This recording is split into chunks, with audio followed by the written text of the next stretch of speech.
vous aime, mes chers bien-aimés. Que Dieu aime son Église. Oh, c'est vrai.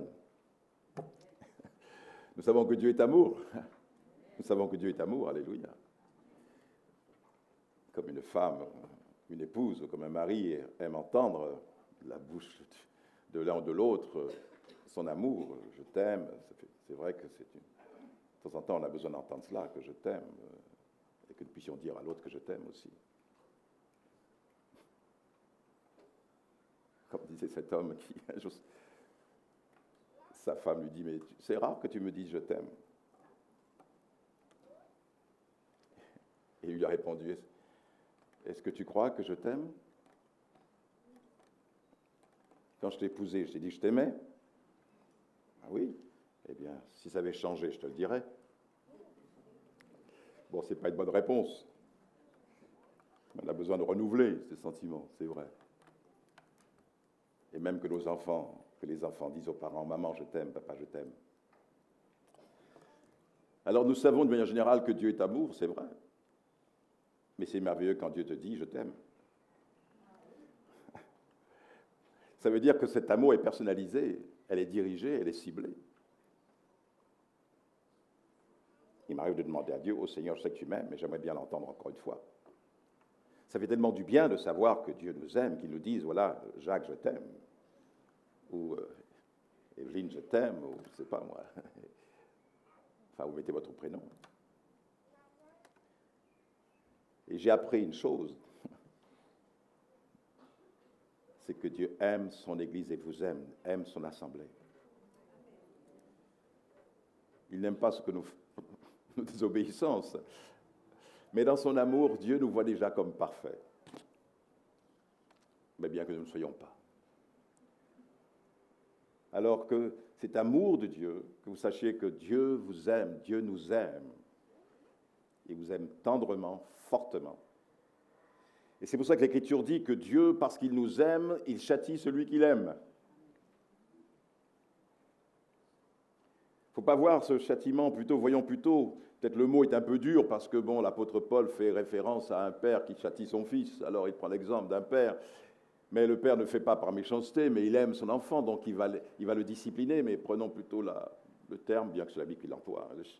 Dieu nous châtie, Dieu nous éprouve, ou Dieu nous discipline, voilà, il nous discipline.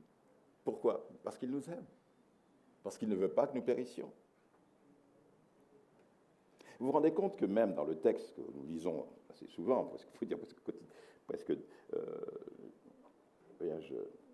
chaque dimanche, il est dit que lorsque nous prenons le pain et la coupe, nous devons prendre le pain et la coupe de manière digne, en réalisant que ces emblèmes représentent le prix que Jésus a payé pour notre salut et notre sanctification. Et nous ne devons pas prendre à la légère ce qu'il a accompli pour nous et ne pas prendre machinalement la Sainte Seine. Et surtout avec un cœur qui n'est pas disposé, où le péché demeure. Et quand je parle de péché demeure, un péché connu et non confessé, non abandonné. Ce qui se passait à Corinthe, c'était que ils prenaient la Sainte Seine au milieu d'un repas, au milieu de la Gape, donc ils se retrouvaient tous ensemble et ils partageaient le repas. Et au milieu du repas, ils prenaient la Sainte Seine. Mais certains déjà avaient trop bu, d'autres, excusez-moi l'expression, c'était empiffré, je mets ça entre parenthèses. Ils étaient tellement mangés, d'ailleurs, que les autres n'avaient pas. Donc c'était des attitudes égoïstes.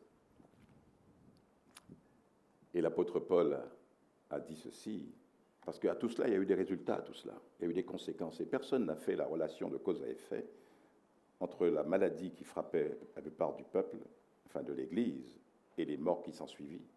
Personne n'en a fait la relation. Bon, c'est naturel, il a eu une crise cardiaque, il a eu ceci, voilà. Mais l'apôtre Paul dit ceci. Il réalise que ce qui s'est passé au milieu de vous, l'Église de Corinthe, c'est que quand vous prenez la Sainte Seine indignement, vous êtes coupable envers le corps et le sang du Seigneur. C'est pour ça qu'il dit, c'est pour ça qu'il y a parmi vous beaucoup d'infirmes et de malades, et qu'un grand nombre sont morts. Il donne une raison aux événements qui se produisaient dans cette assemblée et qui étaient des événements un peu anormaux. Mais en y réfléchissant bien, c'était le résultat de leur péché, du mépris qu'ils avaient pour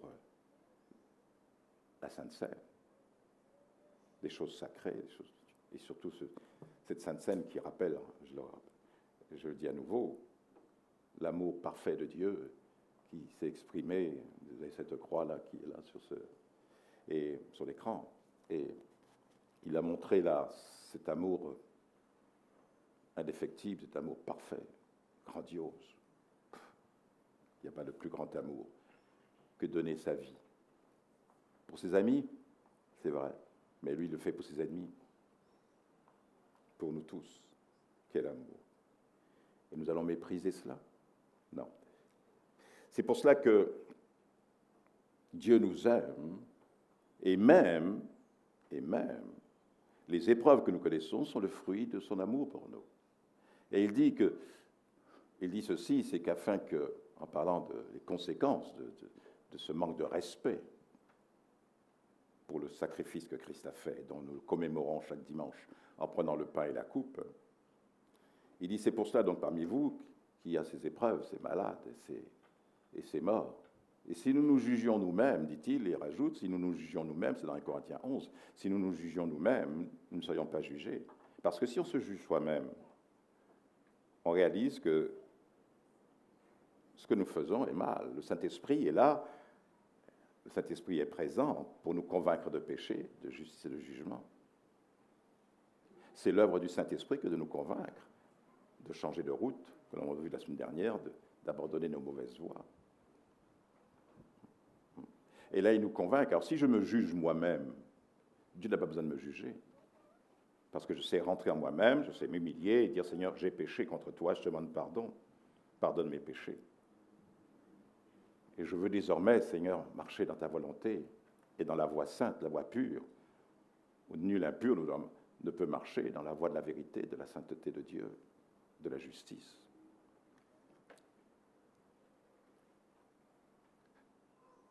Et en faisant cela, j'évite un grand mal. J'évite que la maladie m'amène à la mort. Parce que vous voyez la graduation des choses. C'est pour ça parmi vous, il y a beaucoup de malades. Certains sont tombés malades. La maladie a créé des infirmités chez certains. Mais comme ce n'est pas suffisant, eh bien, Dieu est allé jusqu'à la mort. Et en lisant ce texte, l'apôtre Paul dit, si nous nous jugeons nous-mêmes, nous ne soyons pas jugés, mais quand nous sommes jugés, Dieu nous châtie afin que quoi? Afin que nous ne tombions pas sous le jugement du monde. Plutôt, je reprends le texte lui-même qui dit ceci, afin de ne pas juger avec le monde. Ce qui veut dire que la personne qui meurt, le chrétien qui meurt, à cause de sa désobéissance, parce qu'il n'a pas veillé, Dieu dit ceci, cette personne meurt, elle sera sauvée comme au travers du feu, afin qu'elle ne soit pas jugée avec le monde. Donc Dieu a abrégé sa vie. Ce n'est pas que la personne sera perdue, à moins que... Mais si je comprends bien le texte, afin que cette personne ne soit pas jugée à travers jusqu'à la mort, eh bien, même si Dieu permet d'abréger la vie de ce chrétien, car il s'agit de chrétiens, nous ne parlons pas d'un croyant, bien qu'il ne soit pas jugé avec le monde au jour du jugement dernier. Et en disant ceci, qu'il ne soit pas jugé avec le monde, il veut dire, cela sous-entend qu'il ne soit pas condamné avec le monde. Car le jugement que le monde connaîtra, ce sera un jugement de condamnation. Et Dieu ne veut pas que nous soyons condamnés.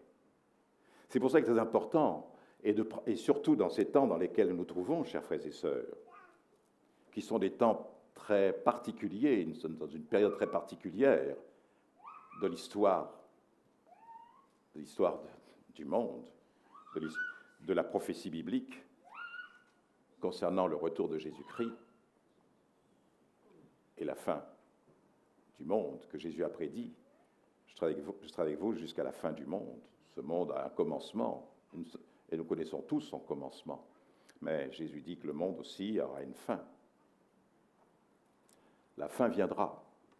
N'en doutez pas et n'en doutons pas. Elle viendra. Elle est en train de venir, en train de s'installer. Mais avant que la fin du monde ne vienne, car ce n'est pas la fin du monde, nous attendons, c'est le retour de Jésus-Christ. Car avant la fin du monde, il y aura le retour de Jésus-Christ. Et c'est ce retour qui est imminent, et tout ce qui se passe en Israël, tout ce qui se passe au Moyen-Orient, nous montre que les prophéties se précipitent et s'accélèrent. Et la Bible dit qu'Israël est pour nous comme une horloge qui nous montre à quelle heure de la nuit nous nous trouvons, ou à quelle heure du matin nous allons nous trouver quand l'étoile du matin va venir, quand Jésus va venir.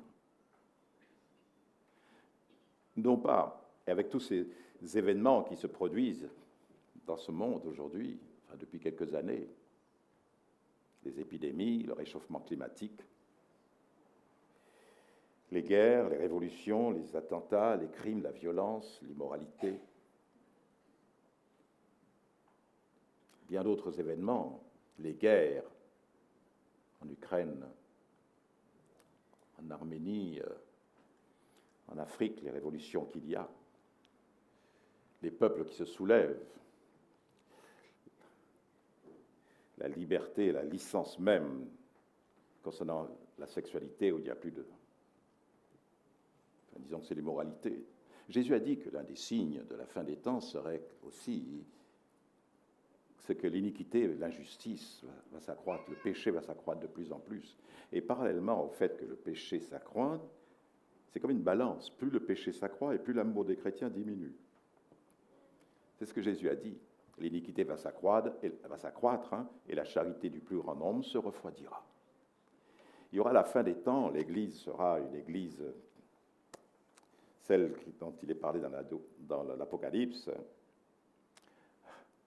Les lettres de l'Apocalypse montrent les plusieurs étapes de la vie de l'Église au fil des siècles. Et celle de la fin des temps, celle de l'Église qui, en fin de compte, c'est l'Église des compromis, l'Église qui se mélange avec le monde, l'Église qui emploie les mêmes méthodes que le monde, qui a le langage du monde. Nous avons toutes sortes de spécialistes pour nous aider à bien réussir notre vie, pour avoir du succès. Nous avons des coachs, toutes sortes de coachs, pour que nous puissions affronter, par exemple pour ceux qui... les coachs ceux qui doivent faire de la politique ou devenir des orateurs, tout ça. Alors ils ont leur coach pour les entraîner et leur dire voilà comment il faut faire, etc. Vous allez avoir du succès, faites comme ceci, comme cela. Et nous voulons des choses d'une manière immédiate. On veut réussir tout de suite. Et le regard des autres a beaucoup d'importance aujourd'hui. Aujourd'hui, on a beaucoup d'importance sur l'aspect extérieur de l'individu. Et nous soignons beaucoup notre image extérieure.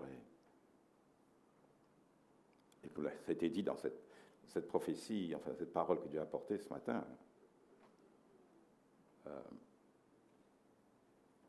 Nous avons une image qui ne correspond pas toujours à la réalité de ce que nous sommes.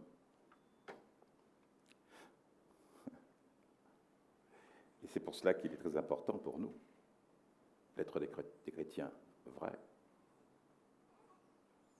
Alors, ce monde est un monde d'apparence, où l'apparence a beaucoup d'importance, qu'il n'en soit pas ainsi au sein de l'Église.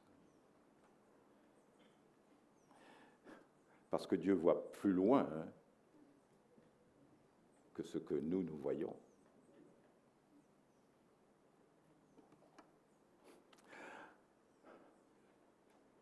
Il est écrit que lorsque les hommes seront devant l'agneau, lorsque nous serons devant l'agneau, nous courberons les chines, nous nous courberons devant lui. Toute langue, il dit que tout genou fléchira devant lui.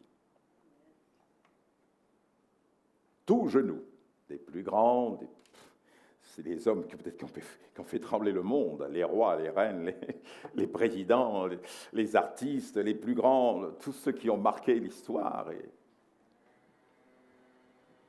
et dont nous faisons référence par leur piété, j'allais dire leur piété, par les œuvres qu'ils ont faites, que ce soit des artistes, que ce soit des philosophes, que ce soit qu'importe, hein, même des hommes politiques, des sportifs, qui ont marqué le monde dans leur génération et tout ça. La Bible nous dit ceci, c'est que tous, mais absolument tous, fléchiront le genou devant Dieu. Ceux qui ne veulent pas fléchir le genou devant le Seigneur aujourd'hui, en reconnaissant Jésus-Christ comme le Maître, le Seigneur et le Sauveur de leur vie, s'ils ne reconnaissent pas que Christ est mort sur la croix, lui, le Roi des rois, qui est mort sur la croix, s'ils ne reconnaissent pas que c'est lui seul qui a été donné, par lequel nous avons la vie éternelle, et par lequel aussi, ayant obtenu la vie éternelle, c'est lui qui, parce qu'il a été fait pour nos justices, rédemption, et il est pour nous celui qui sagesse. C'est-à-dire que nous ayant fait de nous ses enfants, ayant obtenu le pardon de nos péchés, c'est lui qui, par sa connaissance et par notre relation avec lui, à travers sa parole, nous grandissons, nous marchons dans la sanctification. Nous marchons avec sagesse et intelligence. Nous nous écartons de ce qui est mal et nous recherchons ce qui est bien.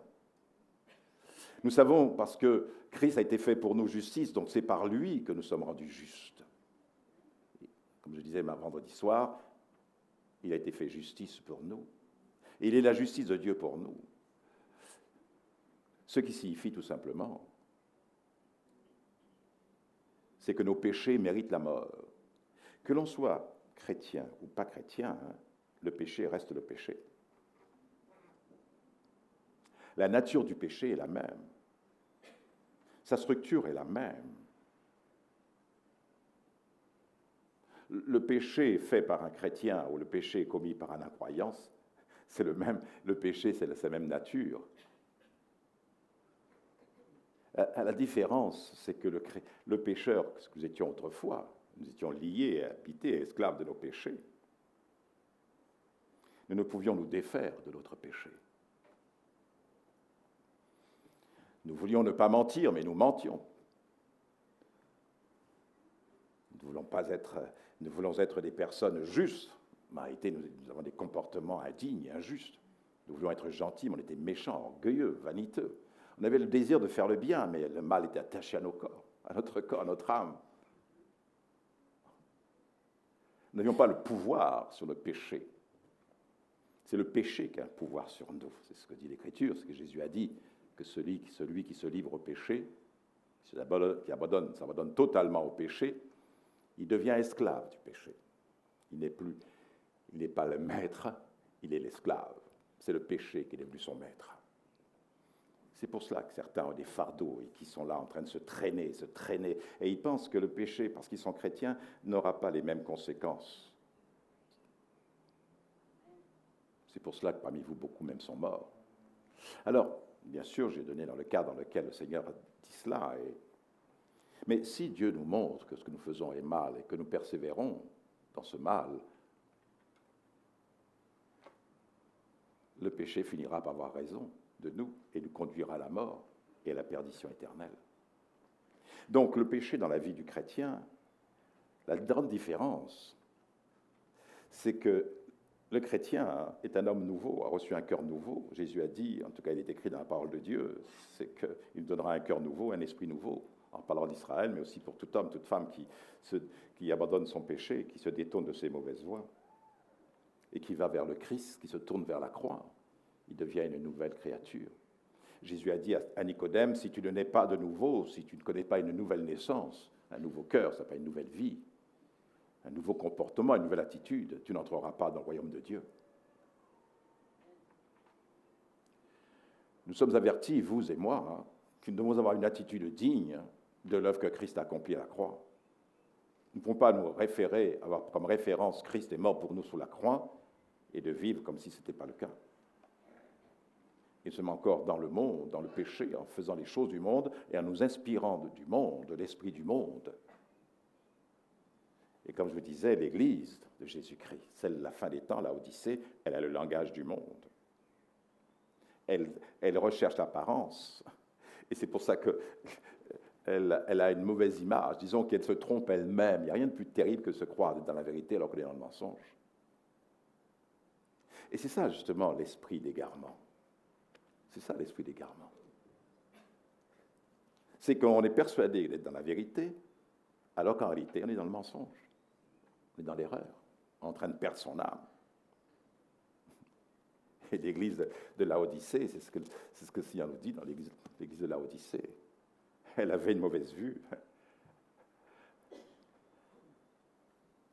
Elle avait reçu un esprit d'égarement.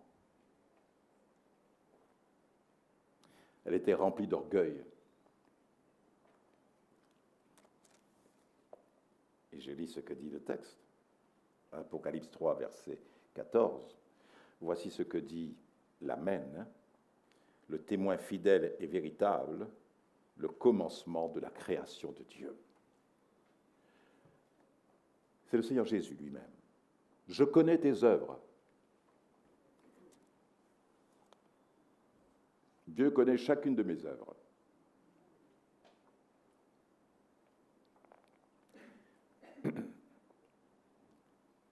Et devant lui, je me place, je dis, Seigneur, sonde mon cœur. Et il y a bien des choses qui sont dans mon cœur qui ne devraient pas s'y trouver. Et je demande pardon à Dieu.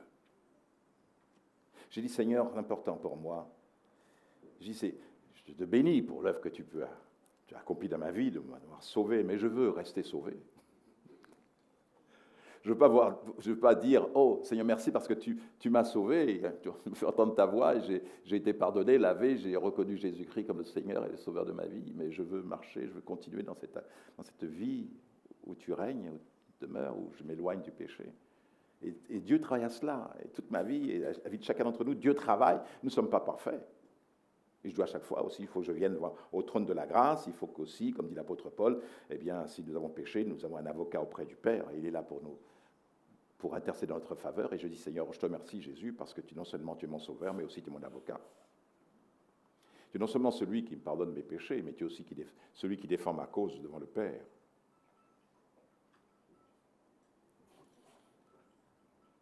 Et je demande pardon à Dieu pour mon péché.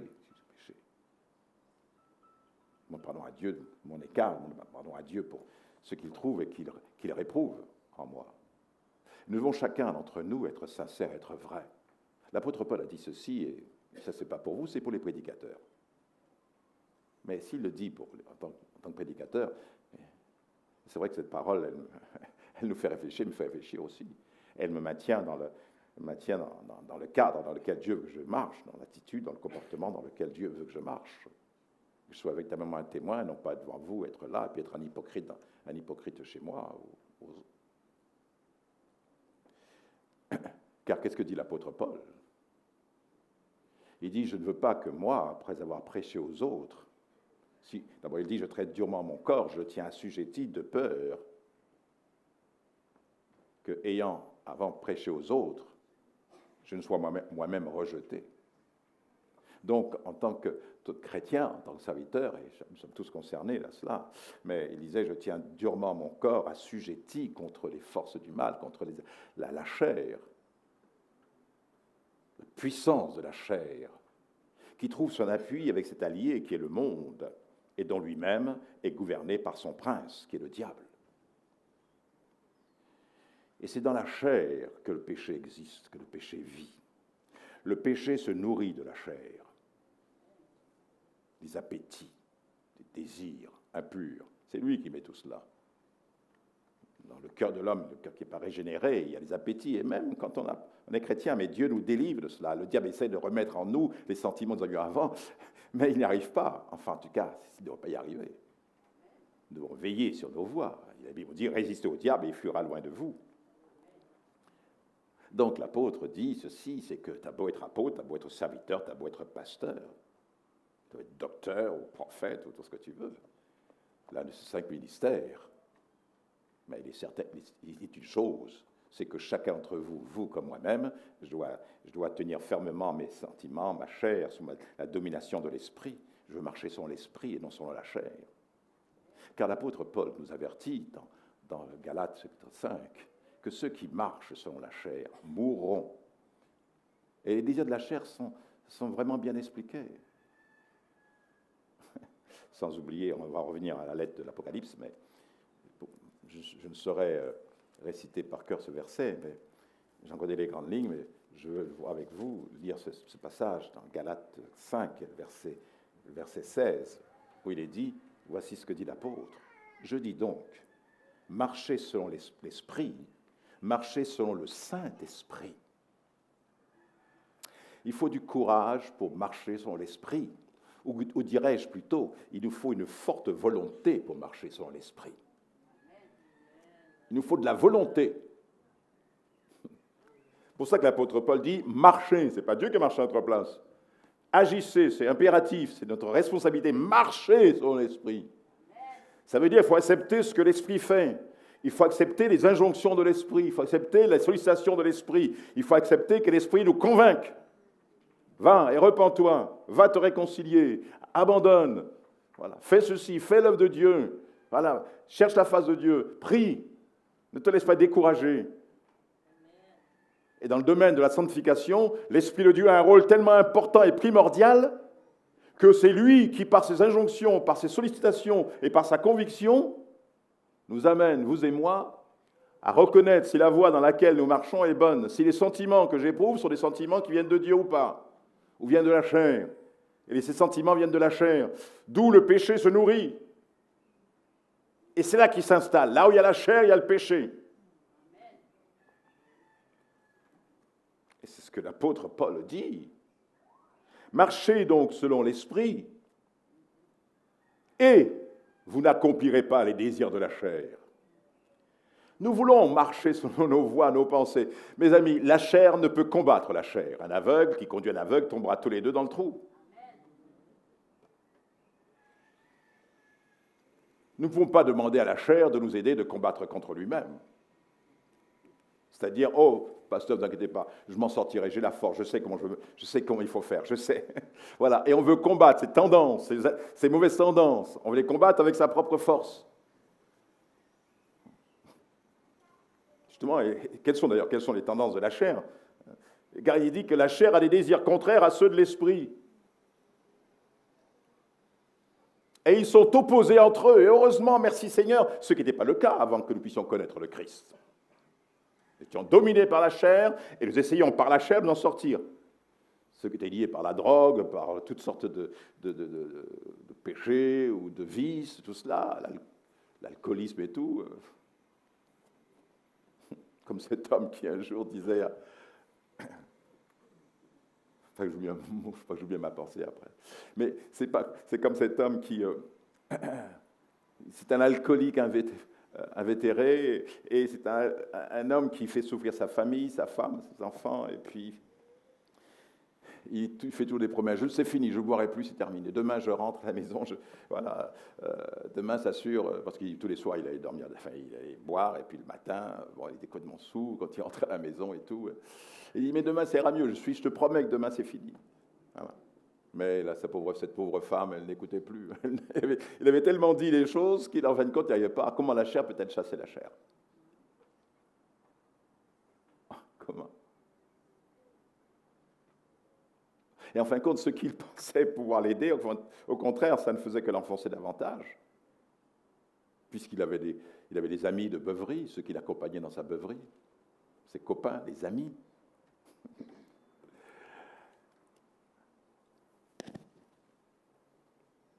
Et ce jour-là, il dit à sa femme, après multiples fois où il a dit, voilà, je ne ferai plus, j'abandonnerai l'alcool. À cette occasion, ce jour-là, il dit à sa femme, écoute, il s'appelait Gontran. Il dit à sa femme, maintenant, j'ai compris. Bon, il avait eu une petite épreuve, tout ça, j'ai compris, maintenant, je ne boirai plus. Je suis devenu maintenant quelqu'un de nouveau. Je suis devenu une nouvelle personne. Et je t'assure maintenant, l'homme que tu as connu, c'est plus le même. Maintenant, je suis une nouvelle personne maintenant. Il savait que pour pouvoir être délivré de la chair, il fallait qu'il devienne une nouvelle personne. Un autre Gontran. Et voilà, et pendant la soirée, la soirée arrive, et là, je crois que cette soirée-là, bon, il n'est pas sorti. Ok. Le lendemain, la soirée arrive, où il s'en va habituellement pour boire. Et puis il dit à sa femme, je veux voir quelqu'un là, il faut que je sorte, je veux voir quelqu'un. Et je reviens. Et quand il revient aux heures entre guillemets habituelles de ses beuveries, au petit matin. Et quand il revient, il est ivre, il est saoul. Alors, sa femme lui dit, mais écoute, tu m'avais promis que tu étais devenu un nouvel homme, un nouveau Gontran. Il m'a dit, oui, je sais, mais le problème avec le nouvel homme, c'est qu'il aime aussi boire.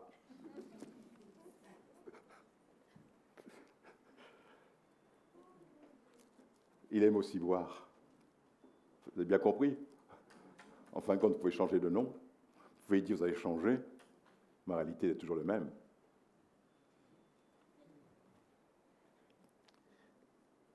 L'esprit il dit que car la chair a des désirs contraires à l'esprit, il faut marcher par l'esprit, il faut avoir le courage de dire Seigneur, j'accepte de marcher par l'esprit. Ça veut dire, j'accepte qu'il me convainque, j'accepte de l'obéir quand il me montrera les choses que je dois faire, que je dois éviter ou je dois rechercher.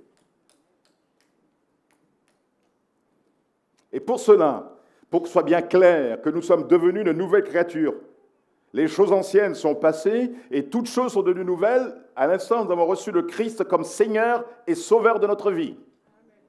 Donc, l'esprit qui est en nous est différent, ou plutôt est opposé à la chair. Il est grave pour un chrétien, et là on frise le blasphème, de faire croire que c'est le Saint-Esprit qui le conduit dans le péché.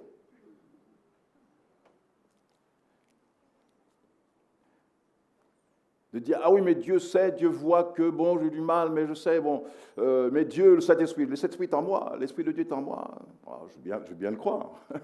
Mais si c'est en toi, il doit certainement travailler, il doit certainement exercer son ministère, il doit certainement exercer son action.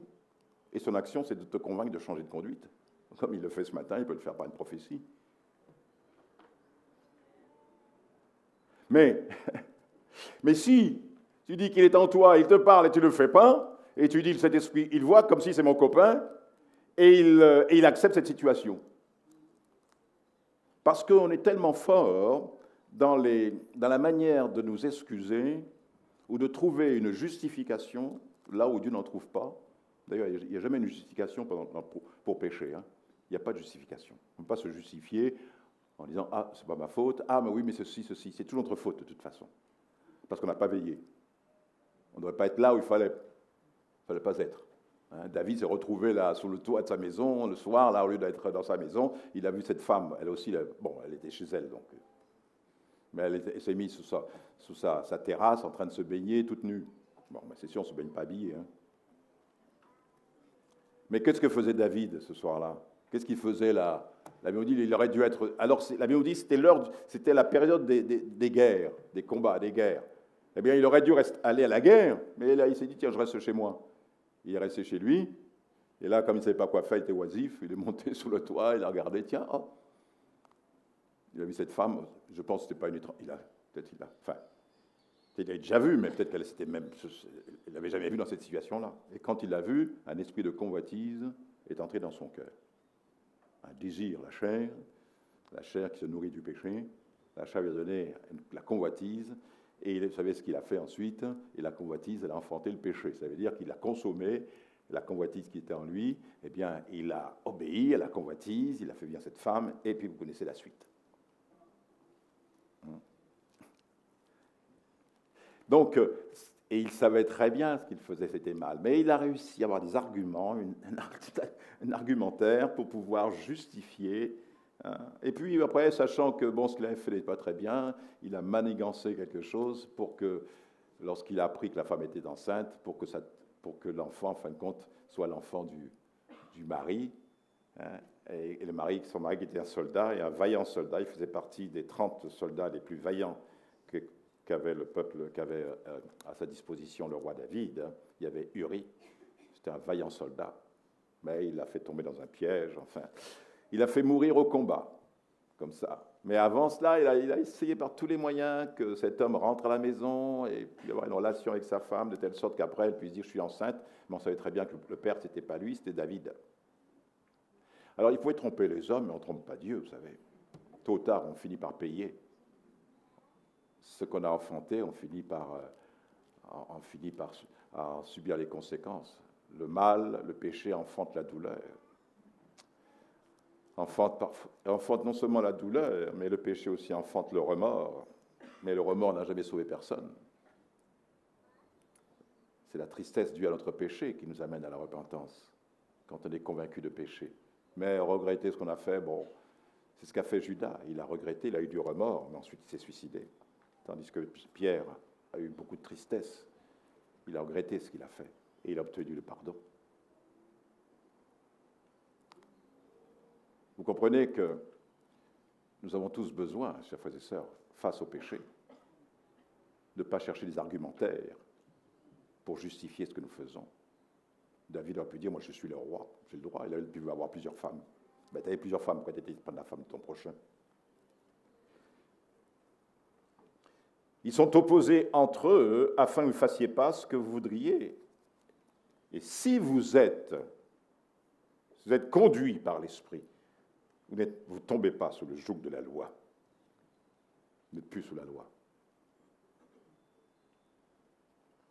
Or, et c'est là qu'on en vient, les œuvres de la chair, c'est quoi? Qu'est-ce qui a pu habiter dans le cœur du chrétien? Parce que l'apôtre Paul ne parle pas des incroyants, il parle à l'Église, aux chrétiens qui sont à Galate. Or, les œuvres de la chair sont manifestes. Ce sont l'impudicité, l'impureté, la dissolution, l'idolâtrie, la magie, les inimitiés, les querelles, les jalousies, les animosités, les disputes, les divisions, les sectes, l'envie, l'ivrognerie, les excès de table et les choses semblables. Il y en a d'autres, il ne peut pas donner toute la liste, mais il dit les choses semblables à ce qu'il vient d'énumérer, et des choses semblables. Peut-être la drogue, voilà, la cigarette, la drogue, toutes sortes de choses. Et les choses semblables à cela, c'est-à-dire tout ce qui est une addiction, et tout ce qui détruit le corps, et détruit l'être, et détruit les relations. Je vous dis d'avance, dit l'apôtre, comme j'ai déjà dit, que ceux qui commettent de telles choses n'hériteront point le royaume de Dieu. Ces œuvres de la chair se trouvent dans le cœur des hommes qui ne connaissent pas Dieu. Pour nous qui appartenons à Christ, et c'est ce que dit l'apôtre Paul, vous ne pouvez plus marcher comme autrefois quand vous étiez dans le monde. Vous suiviez les idoles, vous suiviez vos voies, vos désirs, vous étiez attirés par votre convoitise que le monde vous proposait. Je disais que la convoitise, le péché se nourrit donc de la convoitise, et puis la convoitise vient du monde, et celui qui règne sur le monde, c'est le diable, il est le prince du monde. Derrière tout cela, puisque la Bible dit que celui qui pêche, il est du diable.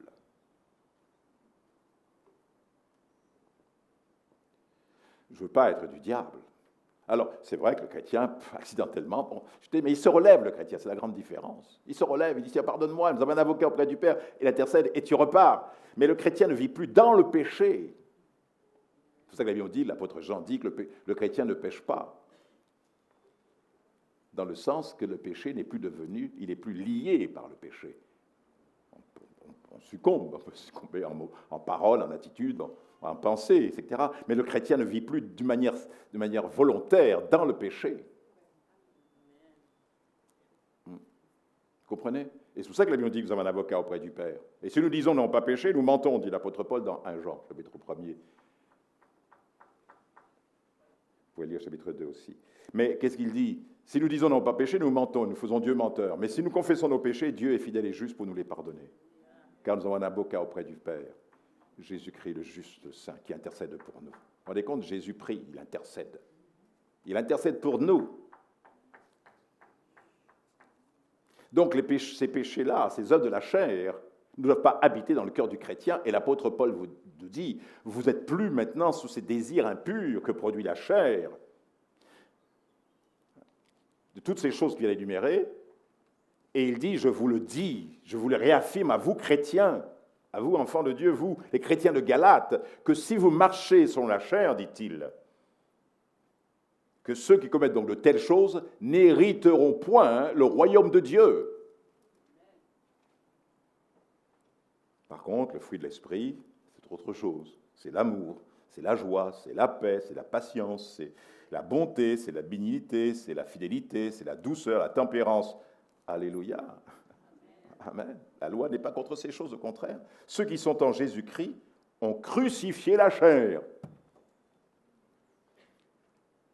Amen. Avec la chair, avec ses passions et ses désirs. Celui qui est, ce qu'il dit l'apôtre, ceux qui sont en Jésus-Christ, ils ont crucifié la chair, ils l'ont cloué à la croix.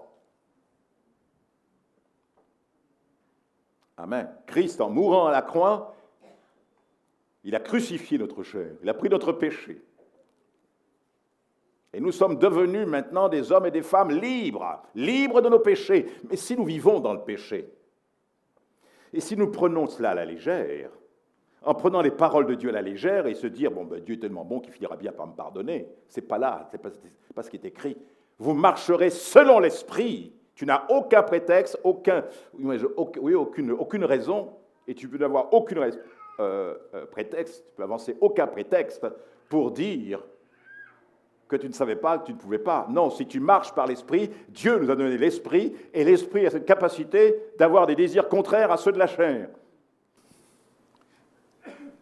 Donc, il est dit que si nous vivons selon l'esprit, je prends la parole, le texte, ceux qui sont en Jésus-Christ ont crucifié la chair avec ses passions et ses désirs, et si nous vivons par l'esprit, marchons aussi selon l'esprit. Ne cherchons pas une vaine gloire, etc., nous provoquant les uns les autres. Mais si nous vivons par l'esprit, marchons aussi selon l'esprit. Donc nous sommes inexcusables. Tu dois marcher par l'esprit et vaincre le péché. Parce que Dieu n'a pas, comment dirais-je, il n'a pas une balance pour chacun, une balance particulière pour chacun. Non, non, non, non. La balance est partout pour tout le monde. Dieu disait à travers la parole, la prophétie qu'avait reçue Daniel, il dira à Belshazzar, petit-fils de Nebuchadnezzar, qui régnait. Et vous savez ce qui s'est passé, enfin, pour ceux qui ne connaissent pas, Nebuchadnezzar avait rasé le temple, il avait ramené en captivité à Babylone les Juifs, il avait brûlé le temple et pris tous les trésors du temple et tout ça, tout ce qui servait pour le culte. Et Belshazzar, lui, il a demandé à ce que tous ces objets sacrés, saints, qui servaient au culte de l'Éternel, soient amenés lors de ce festin qu'il faisait. Il festoyait afin de boire dans les coupes qui servaient à adorer l'Éternel, etc. Les couteaux, les pelles et tout ça, il a tout pris. Et puis pendant qu'il était en train de festoyer sous et tout, dans une beuverie et une orgie sans pareil, il a vu une extrémité de main qui écrivait sur le mur. Alors c'est quoi déjà? Ménel, c'était en hébreu. Tekel, enfin, je sais pas, enfin, Parasim, enfin, en tout cas, vous pouvez le lire, hein. Mais il ne savait pas lire la signification de ce texte. Alors il fait venir, il demande à ce que les magiciens, les astrologues viennent, et personne n'est capable de lire le texte. Il faut une révélation surnaturelle. Mais quel est ce texte? En tout cas, ce n'était pas du perse, ce n'était pas du chaldéen, ce n'était pas de l'hébreu, etc. Peut-être c'était un langage divin.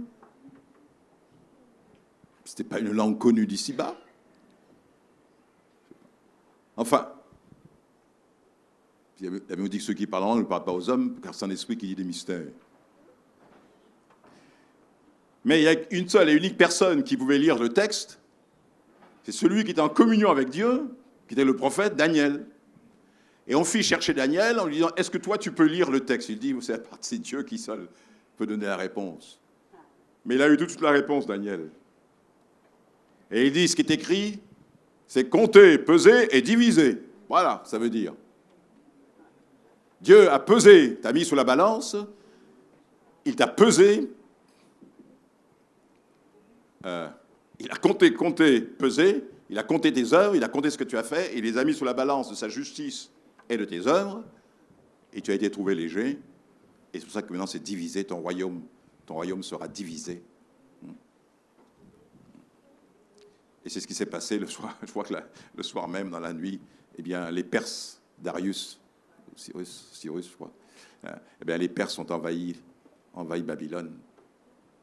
Et l'empire perse a pris la succession de l'empire babylonien.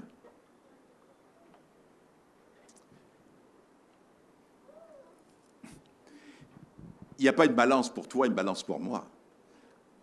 Les poids de Dieu sont les mêmes pour tous. Les exigences divines sont les mêmes pour tous. Vous comprenez cela? Nous devons le comprendre. Et nos œuvres, nous avons chacun fait des œuvres, mais ces œuvres que nous faisons seront sur un côté de la balance, sur une partie de la balance, et de l'autre côté, il y aura la loi de Dieu, qui sont les mêmes pour tous. Mais nos œuvres ne sont peut-être pas les mêmes. Mais elles seront pesées.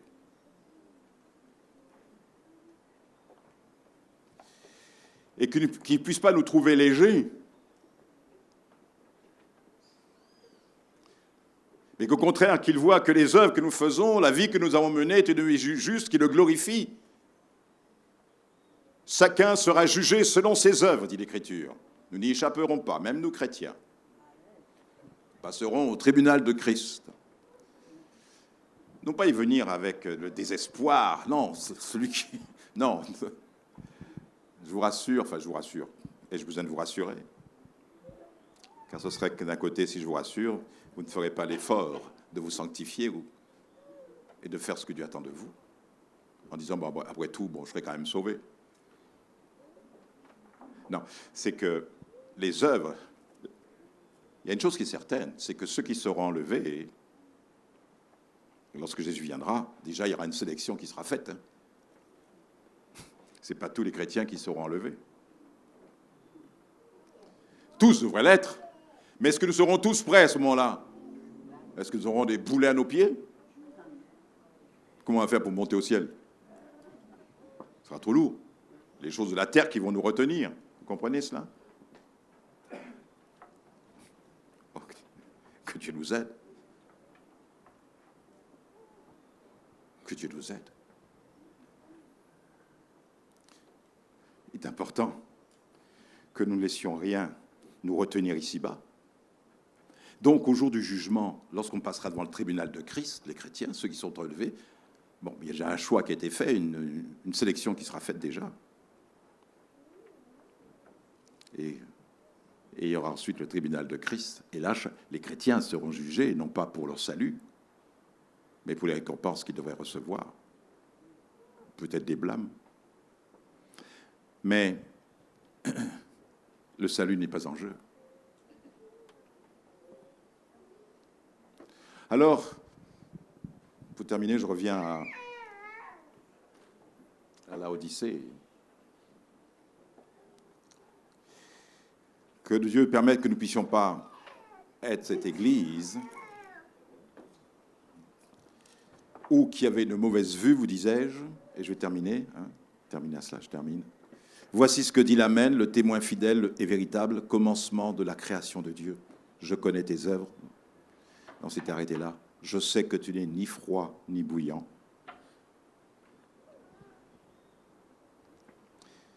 Puisses-tu être froid ou bouillant, ainsi parce que tu es tiède et que tu n'es ni froid ni bouillant, soit l'un ou l'autre, mais pas les deux. Dieu n'aime pas les mélanges. C'est pour ça qu'il dit sortez du milieu d'eux. Sortez du milieu d'eux. On ne peut servir deux maîtres, dira Jésus. On ne peut pas servir Mammon, le dieu de la richesse, le dieu de l'argent, et Dieu lui-même. Il faut faire un choix. On ne peut pas aimer deux personnes à la fois. Il y a une personne qui sera aimée plus que l'autre. Donc, la mélodie, on ne devait même pas porter, enfin ça c'est en Israël, mais enfin c'est pour un petit peu aussi donner quelques arguments à la prédication, mais enfin à la pensée. Mais même pour Israël, ils ne devaient pas, quand ils avaient un linge, il fallait pas qu'il y ait différents tissus qui soient mélangés, différents fils. Ouais, jusqu'où vont les détails? Bien sûr, on n'est plus maintenant. Ça, c'était, bon, ça avait une signification spirituelle. Bon, et tout ça par rapport à Christ, hein, tout ce qui s'est passé, le service des cultes en Israël, tout ça préfigurait Christ. Bon, je ne suis pas un spécialiste de la chose, mais chacun a fait des études là-dessus et on démontrait à travers chacun de ces éléments eh bien, ce que ça représentait Christ dans son sacrifice et tout. Mais ce que nous voyons concernant l'église de Laodicée,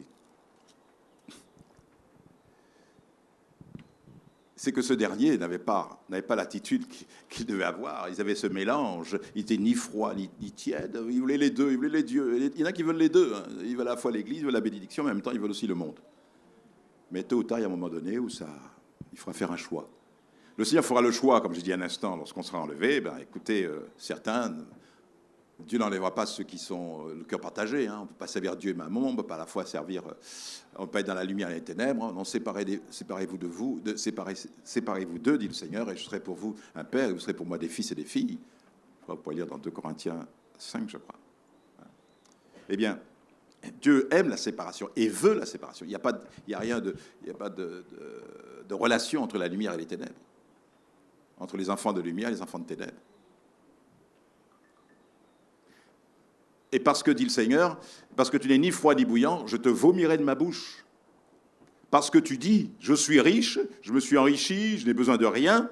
Et parce que tu ne sais pas que tu es malheureux, misérable, pauvre, aveugle et nu, je te conseille d'acheter de moi de l'or éprouvé par le feu, afin que tu deviennes riche, et les vêtements, afin que tu sois vêtu, et que la honte de ta nudité ne paraisse pas.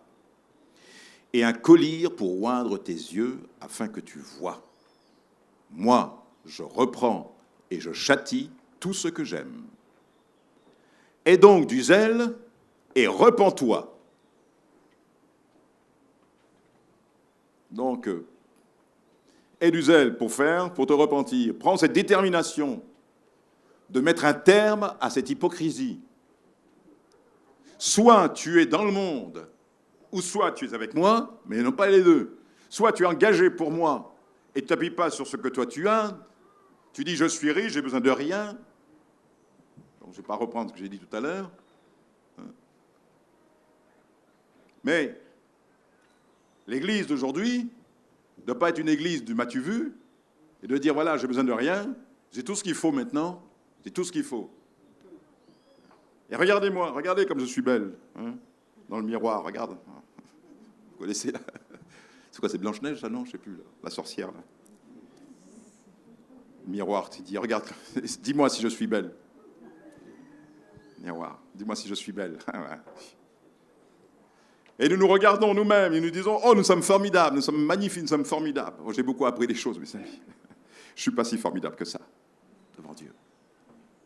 Voir une image de soi, on peut penser qu'on est formidable, mais lorsque vous êtes devant le Seigneur, vous n'êtes pas formidable. C'est lui qui est formidable à travers vous. Et nous voulons lui rendre gloire. Et voilà. En tout cas, je ne vais pas développer parce que ça prendrait du temps, et puis ce n'était pas le but. Vous avez remarqué franchement ce matin que ce n'est pas ce que je vais vous dire, ce n'est pas ce que je vais vous enseigner ce matin. Mais en tout cas, ce que le Seigneur veut te montrer, et nous montrer, c'est qu'il faut... Ce n'est pas l'église de Laodicée, l'église de la fin des temps, où on dit « je n'ai besoin de rien, je suis riche ». Alors que tu ne sais pas que tu es pauvre. Alors là, c'est terrible, tu es pauvre. Non seulement tu es pauvre, tu penses, tu as de beaux vêtements, tu as tout, mais tu es nu. Tu es nu devant moi. Tu es nu. Bon, tu peux impressionner les autres, tu peux pas... Bon, c'est vrai, tu peux paraître belle et tout, mais en réalité, je sais qui tu es. Je sais qui tu es. Alors je te conseille, dit Dieu. Je te conseille de faire de venir vers moi. Donc il y a toujours cette grâce qui nous est accordée de la part du Seigneur. Il y a toujours une possibilité de retour, de revenir. Et pour ça qu'il faut revenir avant que ce soit trop tard. Et je suis persuadé que le Seigneur a voulu qu'on apporte ce matin ce message, cette parole, parce que je veux bien croire, ce n'est pas une prédication, mais une pensée que Dieu vous donne, une parole à laquelle Dieu veut que vous puissiez prêter attention, pour que vous ne soyez pas dans une situation, et peut-être certains sont dans une situation de danger, et peut-être c'est la dernière fois que Dieu va te parler, la dernière fois que Dieu va te mettre en garde, parce que tu vas basculer sur un point qu'on appelle un point de non-retour. Tu ne vas plus revenir. Inlassablement, l'Esprit de Dieu t'a convaincu, t'a touché, t'a parlé, mais tu t'es toujours dit, j'ai le temps. Mais on ne se convertit pas quand on veut, on se convertit par l'action du Saint-Esprit. Sinon, on devient religieux. On peut changer de religion, les gens changent de religion comme ils changent de chemise. Ils changent de robe. Voilà, un jour ils sont là, un lendemain ils sont ailleurs. Ils changent tout le temps, mais ça ne sont pas des chrétiens, ça. Non, c'est une relation personnelle que tu as avec Dieu qui déterminera ta véritable foi et ton appartenance à Christ. Ce sont les fruits que tu porteras. Et nous portons tous, vous et moi, des fruits. Nous portons des fruits. Peut-être nous n'en rendons pas compte, mais nous produisons du fruit. Et ce sont peut-être les autres qui voient le fruit que nous portons. Nous disons, oh, moi je ne porte pas de fruits, moi je suis là, je suis chez moi, je ne fais rien du tout. Mais justement, tu portes le fruit de la fainéantise. Tu portes le fruit de l'orgueil de ton côté, tu ne te mélanges pas avec les autres, c'est ton fruit, ça. Est-ce que tu pries dans l'église? Est-ce que ta voix, une fois déjà ta voix a été entendue dans l'église?